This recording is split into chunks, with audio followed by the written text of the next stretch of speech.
Yesterday what she it has is collected clarified for. on your points, I think so, in detail. No, but we will expect it because we have people who are objecting and sending it to select committee. We don't want it to select committee if she gives us a clarification. Thank you, sir. Shri Naresh महास्के जी। माननीय अध्यक्ष महोदय, सबसे पहले मैं आपका हृदय से आभार व्यक्त करता हूं कि आपने मुझे एक ऐतिहासिक विधेयक हेल्थ सिक्योरिटी से नेशनल सिक्योरिटी सेस बिल 2025 पर अपने विचार रखने का अवसर प्रदान किया।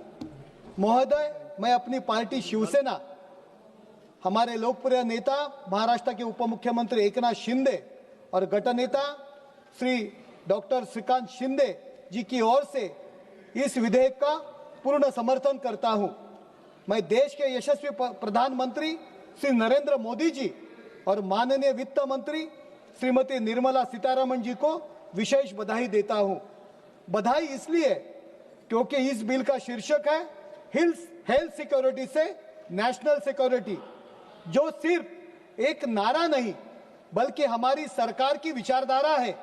इसका अर्थ है एक स्वस्थ भारत, एक सुरक्षित भारत और एक विकसित भारत। नशा बेचने वालों का अब हिसाब होगा, सेहत और सरहद दोनों का किताब होगा। हमने वह दौर देखा है जब कोविड जैसी महामारी ने पूरी दुनिया को घुटनों पर ला दिया था। उस समय मोदी जी के नेतृत्व में भारत ने न केवल वैक्सीन मैत्री के माध्यम से दुनिया को जीवदान दिया, बल्कि अपने नागरिकों को भी सुरक्षित रखा। आज भारत विश्व की सबसे बड़ी तेजी से बढ़ती अर्थव्यवस्था है, लेकिन यह विकास तभी संभव है जब हमारी आंतरिक सुरक्षा, इंटरनल सिक्योरिटी मजबूत हो। मुझे गर्व है हमारे गृह मंत्री श्री अमित शाह जी के नेतृत्व में भारत की आंतरिक सुरक्षा आज अभेद्य किले जैसी है और उनके प्रयासों से अनुच्छेद 370 का खात्मा करके हमने कश्मीर को भारत का अंग बनाया। 2019 से पहले दौर के मुकाबले आज कश्मीर में पत्थरबाजी की घटना शून्य हो गई है।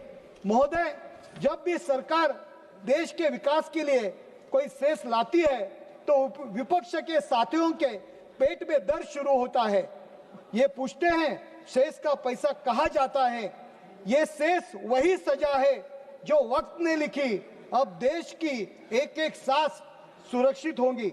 मैं आज इनके आंखों से झूठ का पर्दा हटाना चाहता हूं। जब आप अपने घर से निकलते हैं और चमचमाते हुए वर्ल्ड क्लास हाईवेज देखते हैं, जब आप वंदे भारत ट्रेन देखते हैं, जब आप समुद्र पर बने अटल सेतु और मेट्रो देखते हैं, तो याद रखिए यह उसी सेस का पैसा है जो जनता की सुविधा के लिए खर्च हो रहा है। इनको कश्मीर की डल झील तो दिखती है, लेकिन वहां जाने के लिए जो दुनिया का सबसे ऊंचा रेलवे का ब्रिज बना है वह नहीं दिखता। आज कश्मीर में ट्रेन दौड़ रही है। तमिलनाडु में 2000 मेगावाट का कुडनकुलम न्यूक्लियर पावर प्रोजेक्ट जो देश को ऊर्जा दे रहा है वह इसी फंड से तैयार हो रहा है। विपक्ष को लगता है जनता को गुमराह किया जा सकता है, लेकिन आंकड़े झूठ नहीं बोलते। पिछले 5 वर्षों से 2020 से 2021 से सरकार ने 19.4 लाख करोड़ का सेस इकट्ठा किया है। इसमें 31% राज्यों को जीएसटी नुकसान की भरपाई के लिए दिया गया, 30% पैसा सीधे सड़क और बुनियादी ढांचे पर खर्चा हुआ, 16% पैसा स्वास्थ्य और शिक्षा पर लगा, जिससे गरीब का बच्चा पढ़ रहा है और मुफ्त इलाज कर रहा है। वित्त वर्ष 2025-26 के लिए सरकार ने 4.18 लाख करोड़ का सेस कलेक्शन का लक्ष्य रखा है। पिछले साल से 8.19% ज्यादा है। यह पैसा किसी नेता के तिजोरी में नहीं बल्कि भारत के निर्माण में जाएगा। इंडिया अलायंस ने तो सत्ते में रहते हुए हेल्थ और सिक्योरिटी के नाम पे सिर्फ अपनी जेबें भरी। जब देश की सुरक्षा की बात थी तो बोफर्स और अगस्ता वेस्टलैंड जैसा घोटाला किया।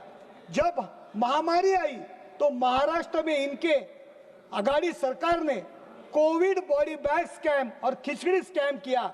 शर्म आनी चाहिए जिन्होंने लाशों के कफन और गरीबों को खिचड़ियों में भी पैसा कमाने की योजना बनाई।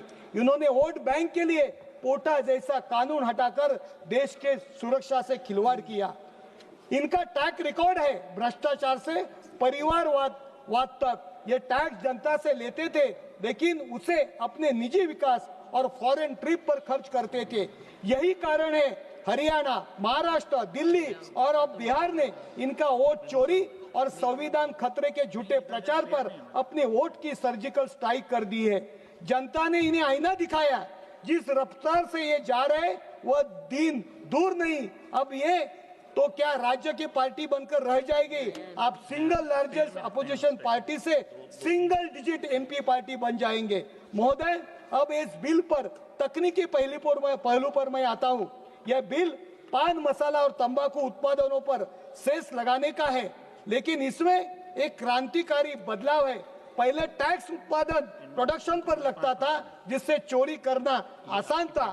फैक्ट्री मालिक दिखाते कम थे और बनाते ज्यादा थे, लेकिन इस बिल के तहत अब सेस मशीनों की क्षमता पर, मशीन कैपेसिटी पर लगेगा। ये सेल्फ डिक्लेरेशन पर आधारित है, लेकिन अगर किसी ने झूठ बोला तो ये बिना बताए मशीन लगाई तो उस पर, मैडम मैं अकेला स्पीकर हूं, तो 10,000 या चोरी किए गए सेस के बराबर जो भी ज्यादा होगा वो जुर्माना लगेगा।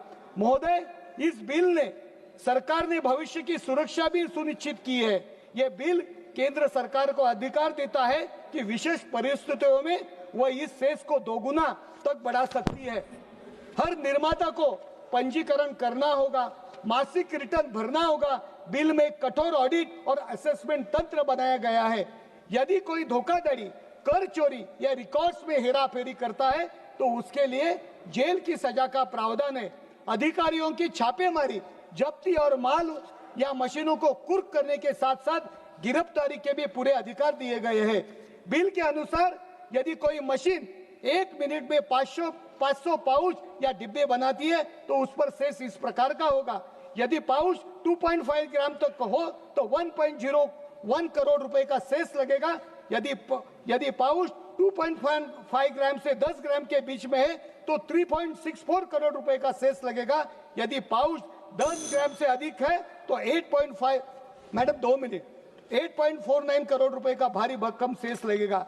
इस सेस से जो पैसा आएगा वो भारत की संचित निधि में जमा होगा और संसद की मंजूरी के बाद इसका उपयोग केवल राष्ट्रीय सुरक्षा और जन स्वास्थ्य की योजना के लिए किया जाएगा।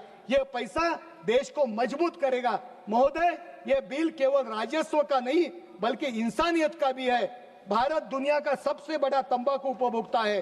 हर साल हमारे देश में 13.5 लाख लोग तंबाकू के कारण मर जाते हैं और यह सच है। भारत में हर घंटे 5 लोग केवल मुंह के कैंसर से मर जाते हैं। जब पान मसाला और गुटखा महंगा होगा तो उसका सेवन कम होगा और इस सेस से जो पैसा आएगा वो उसमें से एम्स बनेगा, मेडिकल कॉलेज खोलने में और हमारे आयुष्मान भारत के लाभार्थियों के इलाज में खर्चा होगा। आज देश में 23 एम्स और 2045 मेडिकल कॉलेजेस है। MBBS के सीटें 51,000 से बढ़ के 1.18 लाख हो गई है। ये पैसा इन्हीं भावी डॉक्टरों को तैयार करने में लगेगा जो आजकल हमारे और अपने स्वास्थ्य की रक्षा करेंगे। जो जहर बेचते रहे और हम चुप रहे, अब हालात कह रहे हैं सख्त कदम उठाए, सेस लगेगा तो नशे की ताकत टूटेगी और कौम की सेहत फिर से खिल उठेंगी। अंत में महोदय मैं कहना चाहता हूं, ये बिल प्रधानमंत्री मोदी जी के विकसित भारत के संकल्पों को सिद्ध करने वाला है। हवाओं का रुख मोड़ देने का इरादा किया है। देश की सुरक्षा का हमने वादा किया है। तुम ढूंढते रहो कमियां अपने पुराने चश्मे से। हमने इस देश का विकास उम्मीदों से भी ज्यादा किया है, उम्मीदों से भी ज्यादा किया। श्रीमती प्रभा मल्लिकार्जुन।